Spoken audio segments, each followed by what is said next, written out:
हरे कृष्णा। स्वागत है आप सभी भक्तों का कृष्ण भावनामृत में। आज हम बात करेंगे साल 2025 में आने वाली अक्षय तृतीया के बारे में। यह दिन सनातन संस्कृति में एक ऐसा दिन माना जाता है जिसका हर क्षण शुभ होता है। आज हम जानेंगे इस दिन की कथाएं, महत्व, पूजा, विधि और वह सब कुछ जो आपको अक्षय तृतीया पर करना चाहिए।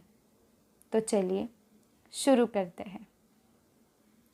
अक्षय तृतीया, जिसे अखा त्रिज भी कहा जाता है, यह दिन वैशाख मास के शुक्ल पक्ष की तृतीया तिथि को मनाई जाती है।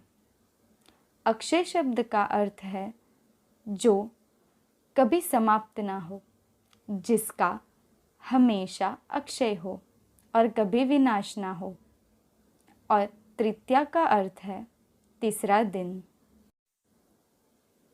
यह दिन खास इसीलिए मनाया जाता है क्योंकि इस दिन किए गए शुभ कार्यों का फल कभी नष्ट नहीं होता। इस दिन किए गए दान, तप, जप, भजन, पूजन और शुभ कार्यों का अक्षय पुण्य देते हैं। यह विवाह, गृह प्रवेश, सोना खरीदने, नया व्यवसाय शुरू करने और भूमि पूजन आदि के लिए अत्यंत शुभ दिन है। इस दिन पुण्य कार्य करने से सौभाग्य, स्वास्थ्य और समृद्धि स्थायी रूप से बढ़ती है।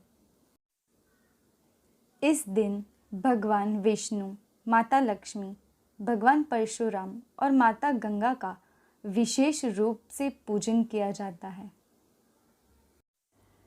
अक्षय तृतीया से जुड़ी कुछ मुख्य कथाएं हैं। आइए उनका श्रवण करते हैं। पहली, अक्षय पात्र की कथा।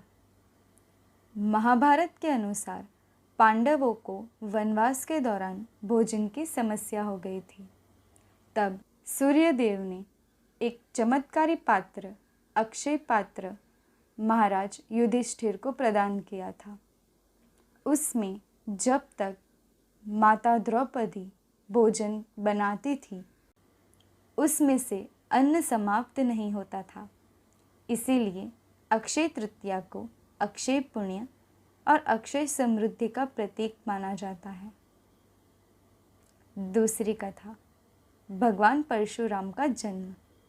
अक्षय तृतीया के दिन भगवान विष्णु के छठे अवतार भगवान परशुराम जी का जन्म हुआ था। परशुराम जी को पराक्रम, धर्म की रक्षा और अन्याय के विनाश का प्रतीक माना जाता है।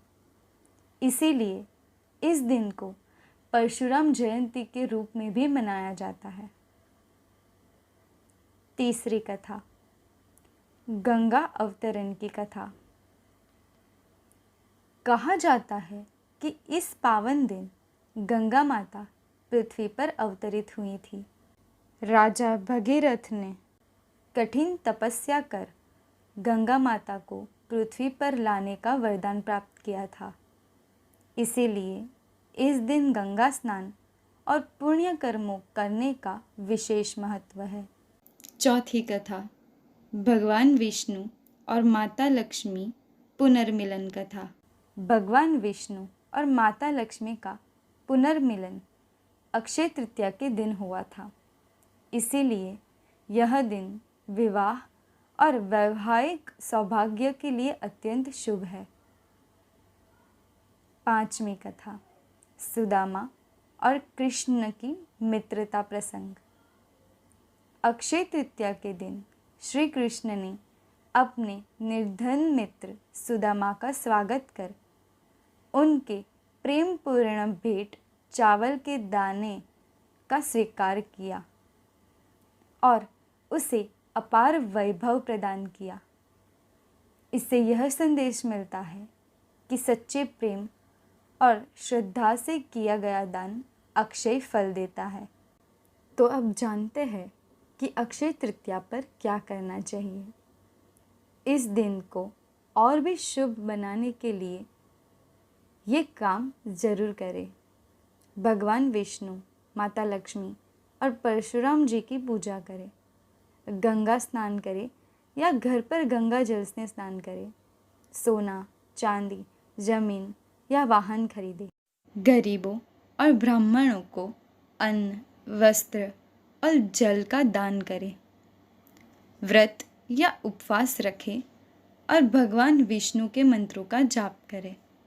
विशेष ध्यान दें, इस दिन झूठ, क्रोध, आलस्य और बुरे विचारों से दूर रहे। परोपकार और सेवा भावना से काम करें। चलिए तो जानते हैं कि अक्षय तृतीया की पूजा विधि क्या है। इस दिन प्रातः स्नान करें सूर्योदय से पहले और स्वच्छ वस्त्र धारण करें। घर में पूजा स्थल को गंगा जल से शुद्ध करें। भगवान विष्णु, माता लक्ष्मी और भगवान परशुराम की मूर्ति या चित्र स्थापित करें। दीपक जलाएं और धूप दीप से पूजन प्रारंभ करें। श्री विष्णु जी को तुलसी दल, चंदन और फूल अर्पित करें। माता लक्ष्मी को सफ़ेद पुष्प, कमल पुष्प, दूध से बनी मिठाइयाँ आदि चढ़ाएं। भगवान परशुराम को फल, विशेष नीम के पत्ते अर्पित करें। श्री विष्णु सहस्त्र नाम, लक्ष्मी स्तोत्र या विष्णु मंत्र का जाप करें। मंत्र है ओम विष्णवे नमः। पूजा के बाद सात्विक भोग बनाकर भगवान को अर्पित करें और प्रसाद सभी को वितरित करें। दान अवश्य करें। जल, फल, अनाज, वस्त्र और दक्षिणा ब्राह्मणों को दे। इस दिन पर ज़्यादा से ज़्यादा भगवान का नाम जप, माला जप, भक्ति और दान करें।